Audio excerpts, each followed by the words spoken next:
Quero te convidar a abrir sua Bíblia, lá em Filipenses, no capítulo 4. Filipenses, capítulo 4, nós vamos meditar dos versículos 10 até o versículo 13, mas eu quero te convidar a olhar agora, em especial, para o versículo 11.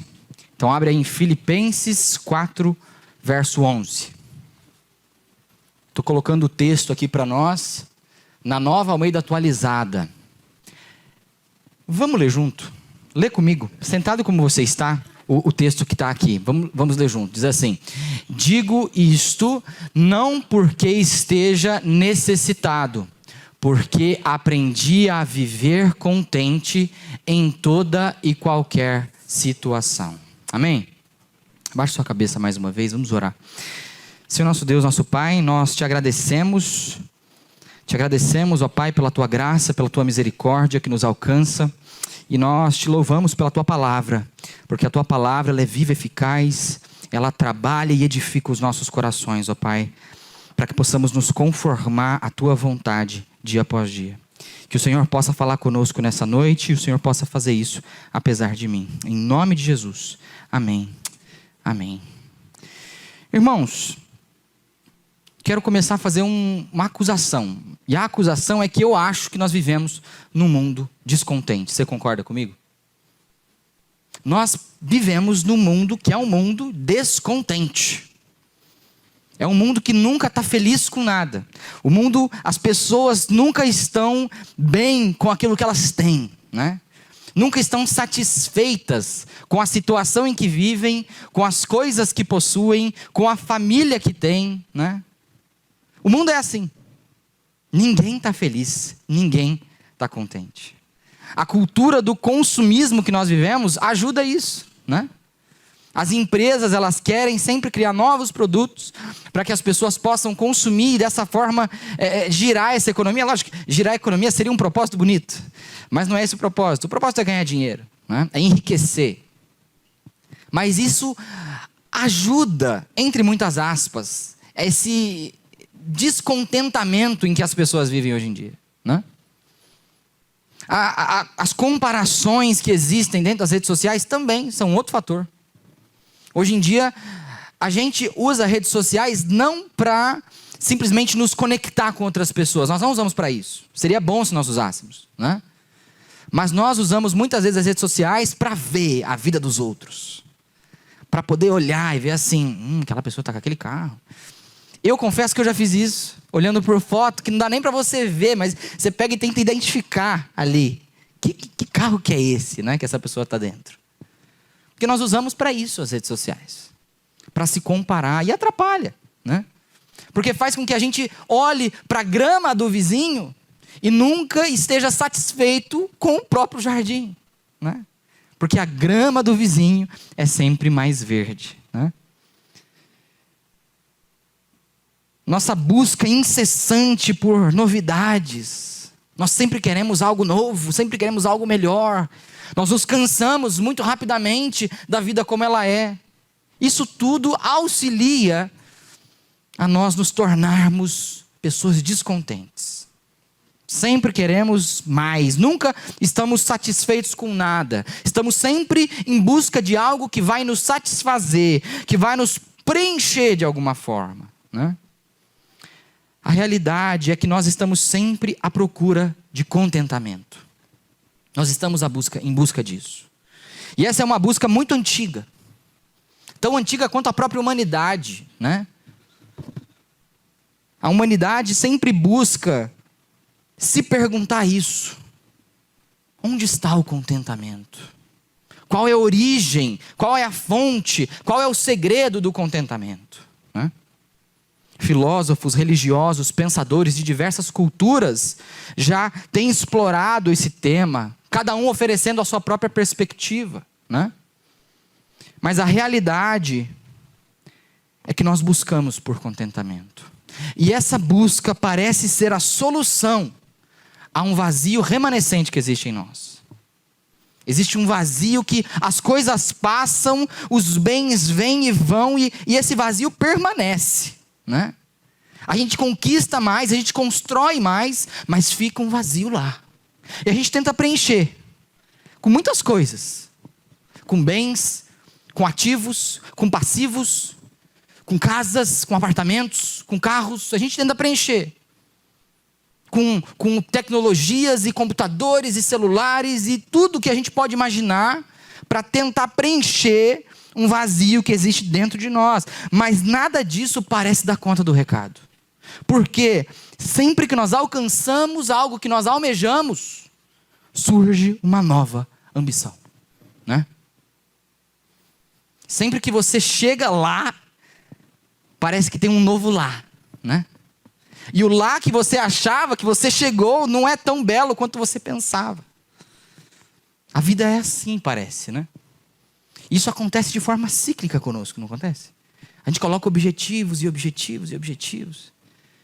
Mas parece que quando a gente conquista o que a gente tanto almejava, já não é mais tão legal assim. Aquele carro já não é mais o carro que eu queria ter. Agora tem um novo carro dos sonhos, né? Às vezes a gente tenta entender isso e até justificar como uma coisa boa, né? Não, a gente tem sempre ambições, a gente está sempre se movimentando, a gente nunca está na zona de conforto, né? Mas tem um grande perigo nisso, que é o descontentamento. Nós vivemos descontentes. Nunca é o suficiente, nunca está bom o suficiente, né? E aí que surge a pergunta: onde está o segredo do contentamento? Onde está? Em que lugar a gente consegue encontrar isso? E eu quero lançar essa pergunta para Paulo, porque Paulo parece saber. Paulo diz: aprendi a viver contente em toda e qualquer situação, como nós lemos aqui em Filipenses 4:11. Ele diz: eu aprendi a viver contente em toda e qualquer situação. Logo, penso eu que Paulo encontrou a galinha dos ovos de ouro do contentamento. Ele achou. E eu quero perguntar para Paulo: Paulo, cadê? Cadê o contentamento? Esse contentamento que Paulo fala, existe um teólogo chamado Ralph Martin que ele explica e define bem o que significa isso. Ele diz que contente é uma qualidade importante que descreve a independência de uma pessoa quanto a coisas materiais, né? É isso que Paulo quer dizer quando ele fala: eu estou contente, aprendi a viver contente. Viver contente é viver satisfeito, independentemente dos bens materiais, independente do que se tem, independente do que não se tem. É viver satisfeito, é ser preenchido por algo melhor do que isso. Isso é contentamento, isso é estar contente, conforme o que Paulo nos diz aqui. E esse contentamento somente o cristianismo nos proporciona. Somente Cristo nos proporciona esse contentamento. É um fator particular do cristianismo isso, em Cristo Jesus, né? O cristianismo, ele é preenchedor por conta disso, né? Mas eu volto a perguntar: onde está o segredo do contentamento? Paulo, me ajuda. Onde está? Vamos olhar aqui para Filipenses 4, os versículos 10 até o 13. E vamos identificar isso e perguntar isso para Paulo. Qual que é o segredo do contentamento? Qual é o segredo dessa expressão de Paulo, de dizer que ele está contente, que ele aprendeu a ficar contente em toda e qualquer situação, né? Eu queria dividir a resposta desse segredo do contentamento em 3 partes, né? A primeira parte do segredo do contentamento está na compreensão acerca das circunstâncias, né? Para vivermos contentes, a maneira como Paulo é e vive, e como ele nos ensina, nós precisamos ter uma compreensão acerca das circunstâncias. Circunstâncias são coisas que todos nós temos, porque são situações ou eventos aos quais nós somos submetidos. E por isso, circunstâncias são coisas que estão fora do nosso controle, né? Às vezes é um ambiente onde nós estamos, às vezes é uma situação que aconteceu conosco. Não são questões que estão dentro do nosso controle, né? Todos nós passamos por diversas circunstâncias ao longo da nossa vida. Talvez você está passando por muitas circunstâncias agora. E nós podemos definir essas circunstâncias como positivas ou negativas, né?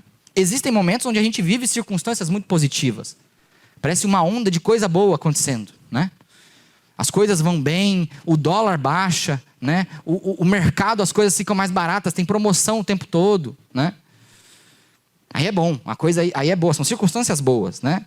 Mas, vez por outra e muita vez por muita outra, nós vivemos circunstâncias negativas, né? Circunstâncias ruins. E perceba como que circunstâncias, sendo elas positivas ou negativas, elas têm uma relação direta com o nosso contentamento. Até porque contentamento é estar bem apesar das circunstâncias, né? É estar independente das situações, das coisas, dos bens. Isso é contentamento, né? Então, o nosso contentamento tem uma relação direta com as circunstâncias. Já que estar contente é o mesmo que estar satisfeito com aquilo que se tem, com a circunstância em que se está, com a situação em que se vive, né? E aqui surge uma dificuldade nossa. Existe uma dificuldade particular em estarmos contentes em circunstâncias negativas, né? E é natural isso. Nas circunstâncias negativas, no dólar subindo, na economia à beira, sei lá, de um colapso. É nesses momentos em que a gente acaba reclamando mais. E que a gente não está feliz com isso, e é óbvio que nós não estamos, né? Só que percebe como isso ameaça diretamente o nosso contentamento. Ameaça a nossa postura diante dessas situações, né? A maneira como nós olhamos para as circunstâncias adversas é uma parte fundamental da descoberta do chamado segredo do contentamento.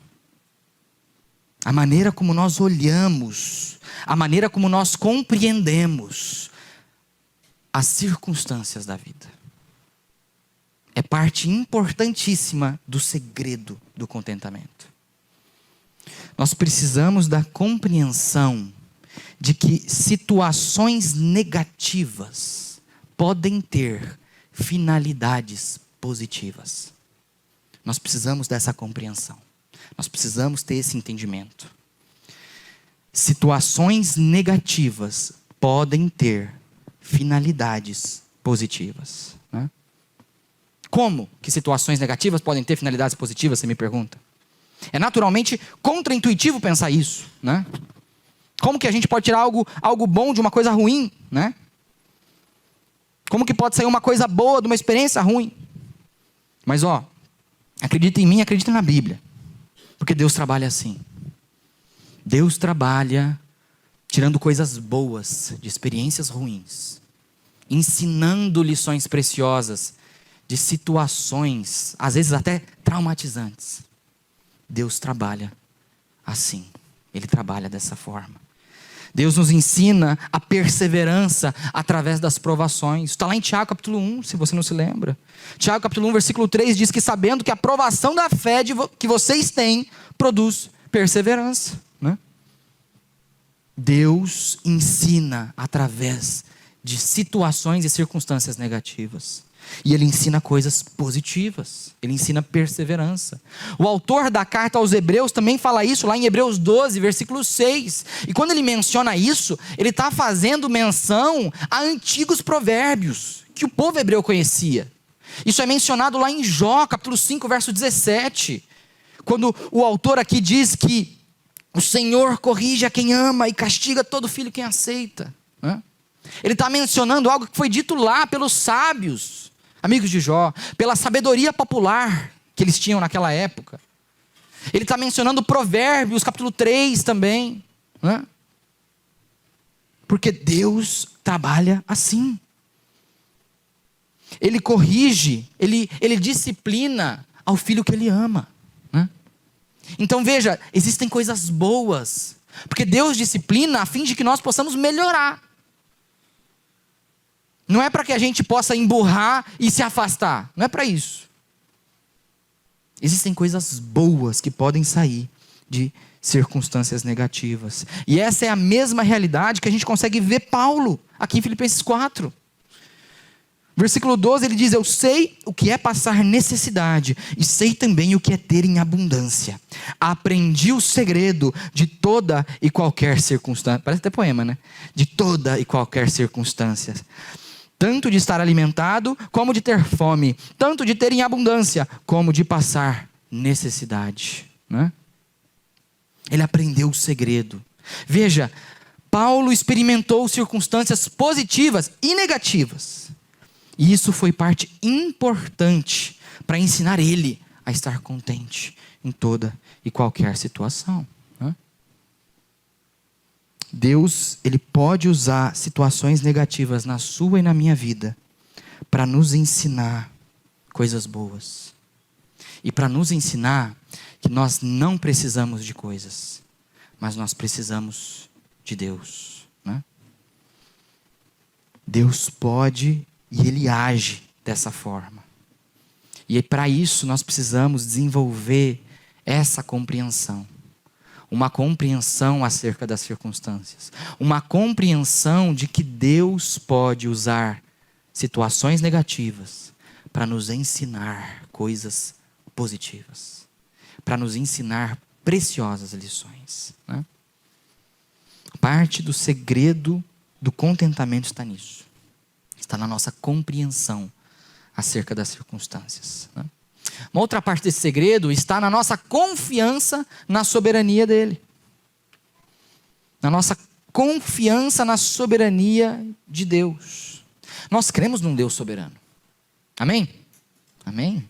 Nós cremos num Deus que é soberano. No cristianismo, nossa fé está firmada num Deus soberano. Né? Num Deus que é soberano sobre todas as coisas, no Deus que é provedor, né?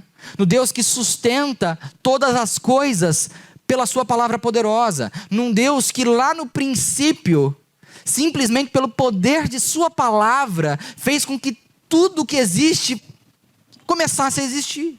Né?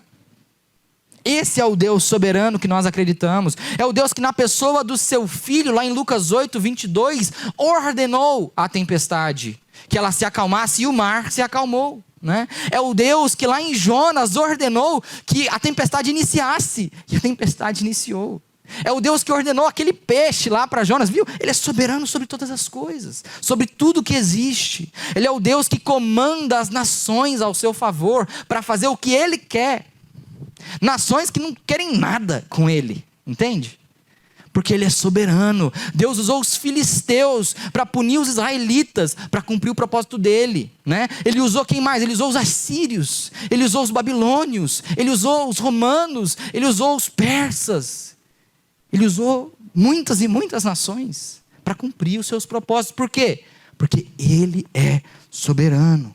E esse mesmo Deus soberano que permite que eu e você passemos pelas circunstâncias, sejam positivas, sejam negativas, que nós passamos diariamente. Porque Ele é um Deus soberano, que está no controle de todas as coisas. Né? E nós vemos como que Paulo entende isso. Paulo entende que Deus é soberano com relação ao que Ele precisa. Né? Veja lá no versículo 10 a forma como ele agradece. Ele diz assim, ó, fiquei muito alegre no Senhor, porque agora, uma vez mais, renasceu o cuidado que vocês têm por mim. Na verdade, vocês já tinham esse cuidado antes, só que lhes faltava oportunidade. Tem algumas estranhezas na forma como Paulo agradece. Paulo não é direto. Paulo ele fala uma coisa tipo assim, obrigado, mas não precisava. Né? Paulo não é muito direto na maneira como ele agradece. Ele não quer nunca parecer que ele tem essa relação de dependência com eles. Por quê? Porque a dependência dele é com o Senhor. E eles são uma ferramenta nas mãos de Deus para cumprir o propósito do Senhor de sustentar Paulo. Né? Mas o interessante é como que ele começa essa expressão de gratidão. Ele fala assim, fiquei muito alegre com os irmãos filipenses. É isso que ele fala? Claro que não. Ele fala, fiquei muito alegre no Senhor. A minha alegria está no Senhor. É uma gratidão voltada ao Senhor. Por quê? Porque o Senhor soberano é quem levantou os irmãos para me trazer o sustento. E quando o Senhor soberano não levantou os irmãos, Ele levantou de outras formas. Ele deu oportunidade de trabalho, Ele deu outras igrejas mandando também o sustento, né? Porque quem sustenta é o Senhor em sua soberania. E Paulo entende isso. E esse entendimento de que todo suprimento e sustento vem do Senhor é absolutamente fundamental para vivermos contentes. Porque quando nós acreditamos e confiamos que o Deus soberano, Ele quem nos sustenta, nós sabemos que Ele nos dá exatamente o que nós precisamos. Deus nos sustenta à medida que nós precisamos. E quando nós confiamos nisso, nós vivemos contentes em toda e qualquer situação. Agora, quando nós colocamos as nossas expectativas em um orçamento que nós criamos e que nós nos adaptamos a ele, né? Qualquer mudança ali já abala o nosso contentamento, já nos faz descontentes. Por quê? Porque não está dando, não dá suficiente, que não sei o que, não consigo isso, estou acostumado com um certo estilo, que não sei o que, não sei o que lá. Mas se nós confiarmos que é Deus quem nos sustenta, nós podemos crer que exatamente o que nós temos é exatamente o que nós precisamos. E a gente não precisa de mais nada. Só da confiança de que Deus nos supre, de que Deus, em sua soberania, Ele quem nos sustenta, né? Isso nos ajuda a viver contente, seja no muito, seja no pouco. No pouco é fácil a gente ver, né? Ah, tem pouco, tem bem pouco, e está dando, é o que eu preciso, está ótimo, sou grato a Deus e Ele está me suprindo. Mas quando surge muito, a gente naturalmente vai se esquecendo e vai aumentando algumas coisas aqui, outras coisas ali, né? E vai fazendo aqui, fazendo acolá. Mas eu acho que se nós aprendermos a viver contentes da mesma forma, seja no muito, seja no pouco, existe espaço, quando no muito, para fazer mais do que Deus quer que façamos. Existe espaço para transbordar, né? Quando nós sabemos exatamente, é isso que eu preciso. É isso que eu preciso. Deus vai lá e manda mais. Poxa, mas é só isso daqui que eu preciso. O que eu faço com esse mais? Eu abençoo, né? Eu invisto em outras coisas. Eu invisto em pessoas. Eu invisto em missões, né? Eu abençoo pessoas que estão ao meu redor, que precisam de ajuda. Isso tudo por conta do contentamento, né? Porque eu estou contente com aquilo que eu preciso. Eu não preciso de muito mais, eu não preciso daquilo e de tudo mais que existe por aí, e do carro que é aquele carro, e da casa que é aquela casa, né? Eu preciso mais, é do que eu preciso aqui, e o que sobra eu quero abençoar, o que sobra eu quero dar, né? Isso é um desafio para nós, isso é um desafio para mim. Mas é isso que é viver contente. Isso faz parte do segredo do contentamento. Crer que o Criador, o dono dos céus e da terra, o Deus soberano, Ele é quem nos sustenta, à medida que nós precisamos. Que possamos confiar nessa soberania de Deus. E uma última parte desse segredo está na captação da nossa força em Cristo, né? O final desse segredo do contentamento está em onde nós captamos o nosso recurso para viver, onde nós captamos a força para viver, né? É uma realidade que nós precisamos de força. Principalmente quando nós olhamos para as circunstâncias negativas, para as circunstâncias ruins que nós passamos, a gente pede muita força para Deus, né? A gente até memoriza Josué 1:9. Seja forte e corajoso, não tenha medo e nem se espante, porque o Senhor teu Deus está com você. Porque nós precisamos disso, nós precisamos de força para os dias difíceis, né? E aqui em Filipenses 4:13 tem um versículo muito bom para isso, que nós também memorizamos, né? que é tudo posso naquele que me fortalece. Isso está, às vezes, até colocado ali no para-choque dos caminhões, né? É frase de caminhoneiro isso até. Tudo posso naquele que me fortalece. Posso todas as coisas, né? Só que eu acho que existe às vezes alguns equívocos nossos quando a gente olha para essa frase.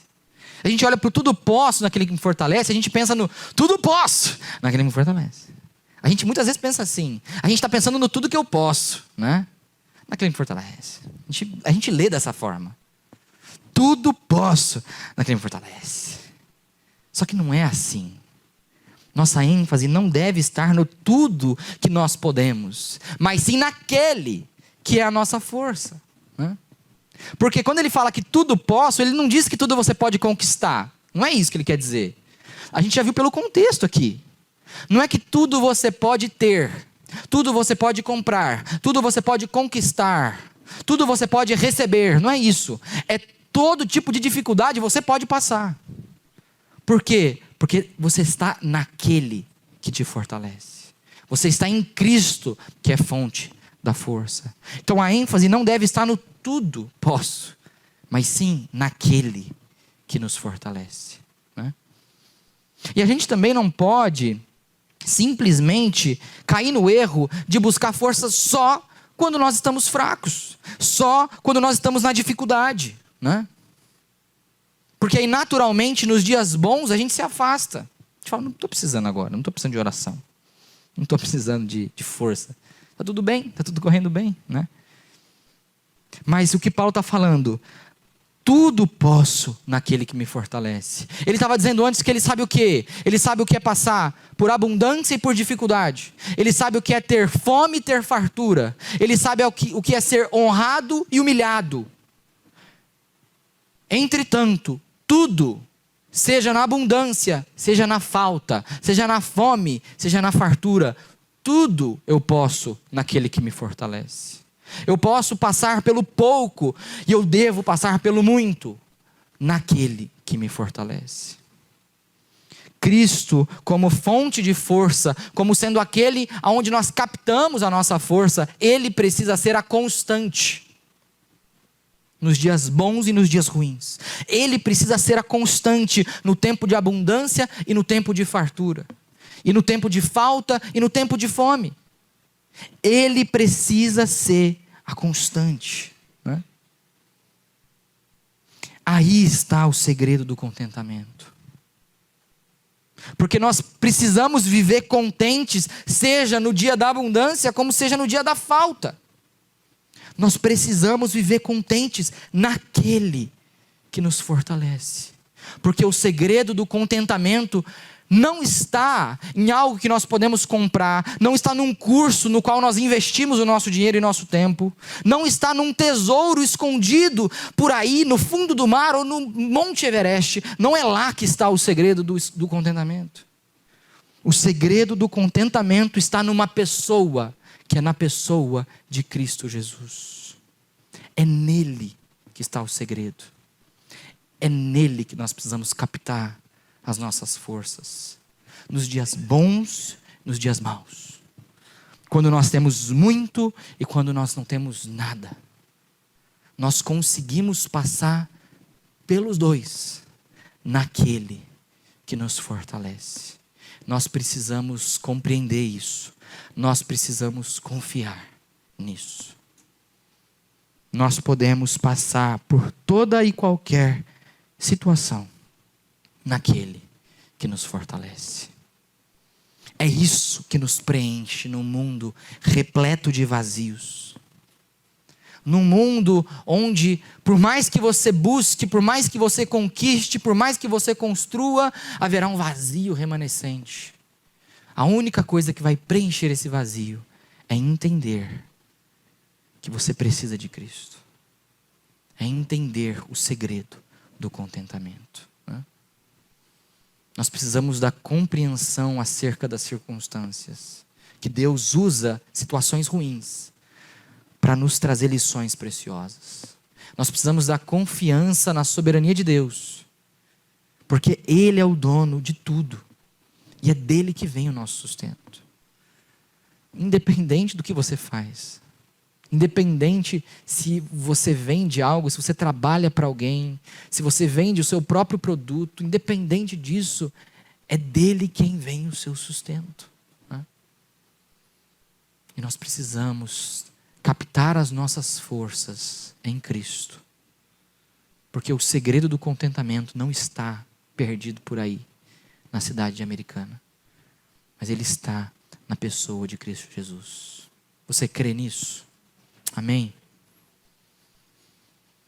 Nós vamos ter a oportunidade de cantar uma canção que fala disso. Que fala que existe alegria, não simplesmente nas coisas, não nos bens conquistados, mas na presença de Cristo Jesus. Existe alegria na salvação.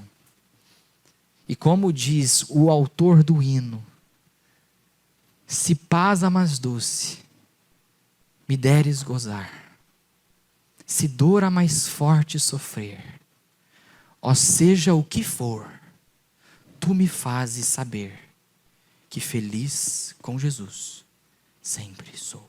Amém.